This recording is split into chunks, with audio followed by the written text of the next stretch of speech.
Start ಮಾಡ್ರು. ಓ ಶಿಟ್, ಏನಾಯ್ತು? ಏನಿಲ್ಲ. ಸ್ವರ್ಗ ಒಂದ್ ಸೆಕೆಂಡ್ ಇವತ್ತು ಗಿಫ್ಟ್ ಬಾಕ್ಸ್ ಮಾಡ್ತೀನಿ. ನಾನು ತುಂಬ ಈಸಿ. ಈ ಥರ 4 ಫೋಲ್ಡ್ ಮಾಡಿಬಿಟ್ಟು ಟ್ರಯಾಂಗಲ್ ಥರ, ಆಮೇಲೆ ಈ ಥರ ಹಿಂಗೆ ಲೈನ್ ಇದೆ ನೋಡಿ, ಆಮೇಲೆ ಹಿಂಗೆ ಫೋಲ್ಡ್ ಮಾಡಿಬಿಟ್ಟು ಇನ್ನೊಂದು ಸರ್ತಿ ಈ ಥರ ಫೋಲ್ಡ್ ಮಾಡಿ, ಆಮೇಲೆ ಈ ಥರ ತೆಗ್ದುಬಿಟ್ಟು ಈ ಥರ ಬರುತ್ತೆ ನೋಡಿ, ಈ ಥರ ಮುಚ್ಚಿಬಿಟ್ಟು ಇನ್ನೊಂದು ಸರ್ತಿ ಹಿಂಗೆ ಮಾಡಿಬಿಡಿ.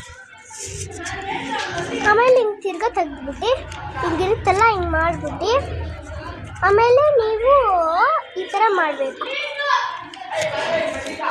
ಆಮೇಲೆ ಈ ಥರ ಬರುತ್ತಲ್ಲ, ಆಮೇಲೆ ನೀವು ಈ ಥರ ಮಾಡಬೇಕು.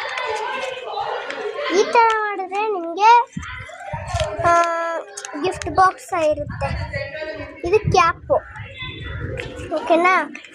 ಇದು ಹಿಂಗೆ ಇದಕ್ಕೆ ಸರಿ ಕ್ಯಾಪ್ ಅಲ್ಲ, ಇನ್ನೊಂದು ಬೇಕಾಗುತ್ತೆ ಈ ಥರ ಮಾಡೋಕ್ಕೆ. ಇಲ್ಲಿ ಸೈಜ್ಗೆ ನೋಡಿ,